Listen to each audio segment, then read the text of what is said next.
You should be.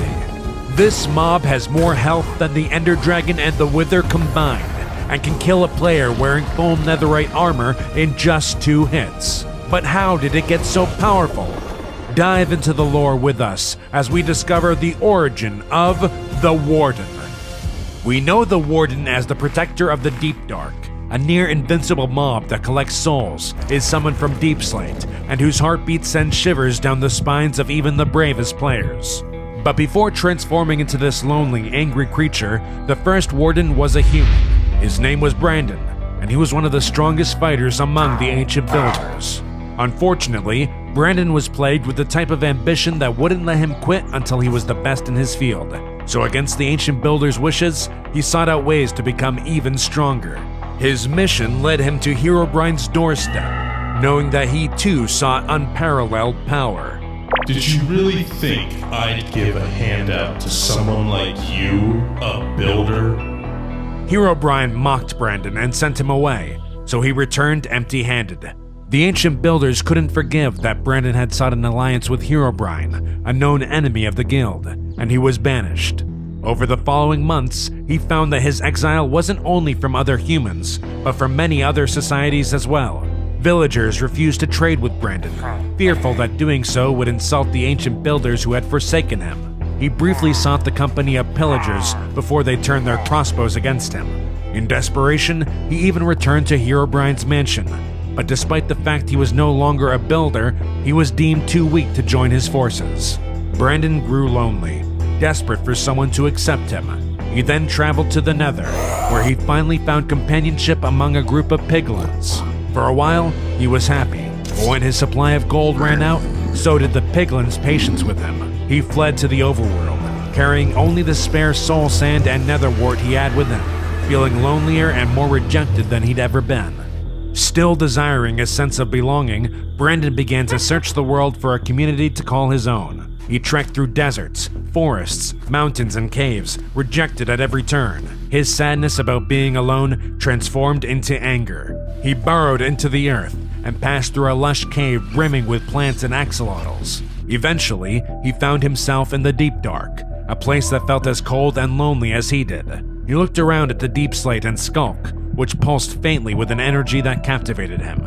Finally accepting his fate of being alone, Brandon began to build a base in this desolate biome. He placed his soul sand blocks over the Skulk to create a netherwort farm. A distant, ghostly scream was released by the soul sand, but he thought nothing of it and continued building. He became familiar with all the variations of Skulk found in the caverns, from veins to sensors. To his delight, he found that there were an abundance of creatures lurking around every dark corner that he could use to continue his training.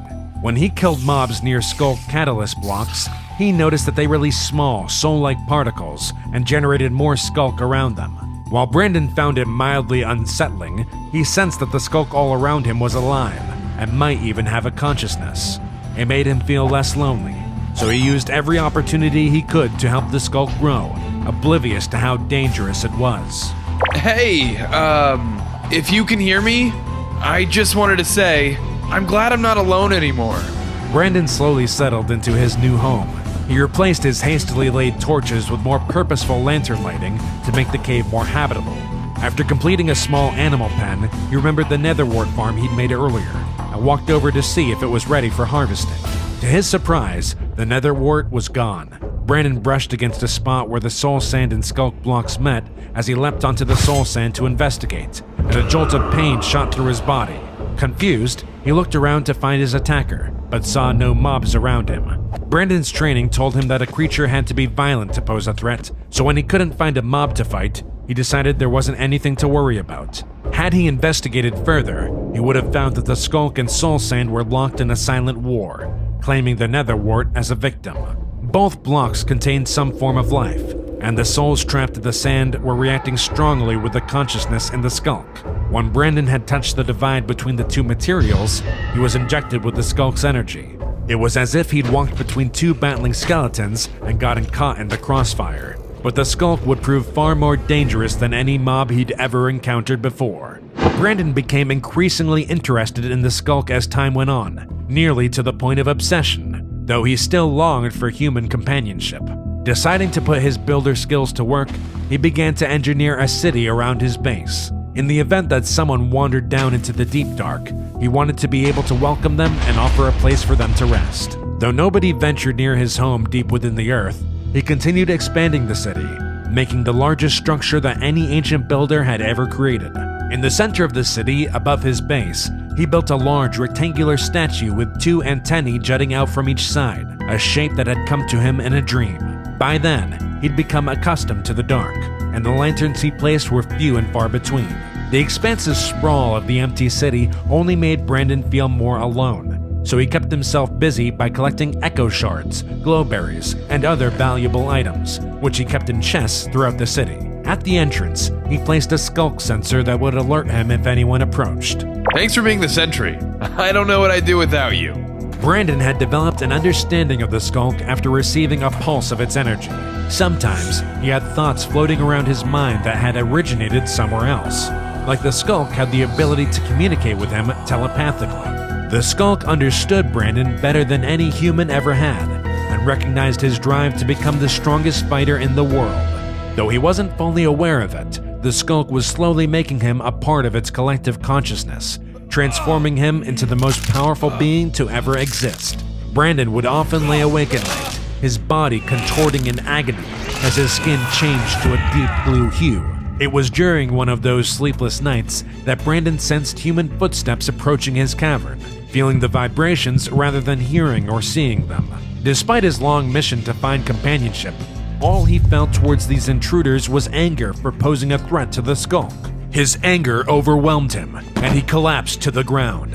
A new sense of strength surged through his body, even as his bones cracked and rearranged themselves. When he rose to his feet again, Brandon steadied himself and took off in pursuit of his prey. The pair of ancient builder scouts stumbled into Brandon's cavern, looking in awe at the city he had built. Knowing that it hadn't been constructed by themselves or prehistoric villagers, they cautiously investigated. Several skulk sensors heard them as they crept along the deep slate paths. After they'd gathered enough information to report to the other builders, they turned to leave, but were faced with a monstrous creature that barely looked human. Oh my god, what is that? Brandon leered down at the intruders before making his first attack. The builders unsheathed their swords and fought back, but couldn't penetrate his hardened skin. When it became clear that they would be unable to take him down, they instead began to run for the exit. Brandon felt a surge of energy building inside him, and he released a mangled shriek as it escaped his boom shot towards one of the builders, killing him on impact. The second builder escaped before Brandon could catch up with him, and scrambled to the surface where he told the tale of the buried city and the creature that protected it. Other ancient builders ignored his warnings not to venture near it, lured by the possibility of undiscovered loot. Some were rewarded for their bravery, escaping with echo shards and other items that had never been seen before. Most, however, were caught by Brandon and dealt with accordingly. Whenever the body of an ancient builder fell, the skulk grew even more, feeding on their souls. Brandon, its caretaker and protector, felt rewarded for his efforts. With each intruder he killed, the first warden felt himself mastering his new senses. He lost his ability to see, but gained something even more useful. Each side of his head, he could sense the most subtle vibrations in the cave around him. From a distance, he could feel another group of ancient builders approaching. Now a part of the skulk hive mind, he sensed its desperation to remove the threat. Without a second thought, the warden lumbered towards his prey. The cave walls surrounding the builders began to echo with the sound of a heartbeat, and the pair cautiously drew their weapons. From around the corner, the warden crept forward, straining to detect a sign of the intruders. A single footstep was all it took. Within seconds, he'd killed them both. The warden passed the time collecting souls from builders, mobs, and villagers that wandered too close to his skulk. Through another evolution, it began to form skulk shriekers that could transport the warden to any vibrations that they detected. As he collected more souls within his chest, the warden planned to use them to create new beings like himself. Above ground, the consistent disappearance of any builders who ventured into the deep dark became a pressing issue. Calling in the best reinforcements they had, the builders assigned Steve to take a team of fighters to defeat the warden. Once within the deep dark, Steve went ahead of his team to scout out the city alone. Stay quiet and wait for me to come back. Unfortunately, they weren't quiet enough to avoid detection. and a warden was summoned behind the three builders. Ignoring their attacks entirely, he carried them away to his base. When Steve returned to find his team missing, he wasted no time in tracking them down. Within his base, the first warden placed soul sand all around his frightened captives. As effortlessly as the skulk had transformed him, he directed the souls he gathered towards the builders and released a sonic boom to accelerate the process. The pain of the transformation was too severe for them to attempt an escape. Even so, because the warden had retained his ability to build, he placed iron bars to trap his victims while they transformed. Soon, there would be more wardens spread across the world, ready to protect the skulk from anyone who came too close. Steve approached the base, sneaking as silently as he could, but a single misstep was all it took to alert the warden to his presence. He lumbered towards Steve, who quickly shot an arrow. He missed his mark, hitting the wall behind the warden, who turned towards the vibrations it made. Steve realized that he could use arrows to misdirect his opponent, and soon he was beside the cage that held his team. He began breaking the iron bars, shooting an arrow behind him to keep the warden distracted as each block broke. But as soon as he'd made a doorway, his fellow builders transformed into wardens. They lunged towards him with new energy pulsing in their open chests, ready to use their reinforced arms to protect the skulk. Steve broke into a sprint, fleeing the city, trying to use as many carpet pathways as possible to muffle his steps. He used his last arrow to direct all four wardens to another part of the cavern, and solemnly watched them lumber away before leaving. The four wardens went on to create even more protectors of the skulk, and the deep dark has remained their domain ever since. They were able to build, just like Brandon, and they spread across the world, constructing more cities like his. The builders learned to stay out of the deep dark, both for their own safety and to avoid the structures that put their buildings to shame. As the era of the ancient builders passed, the wardens mysteriously lost their ability to place blocks. Their cities fell into disrepair, broken down and absorbed by the skulk that they guarded with their lives. For centuries they waited, until the first players began to spawn in.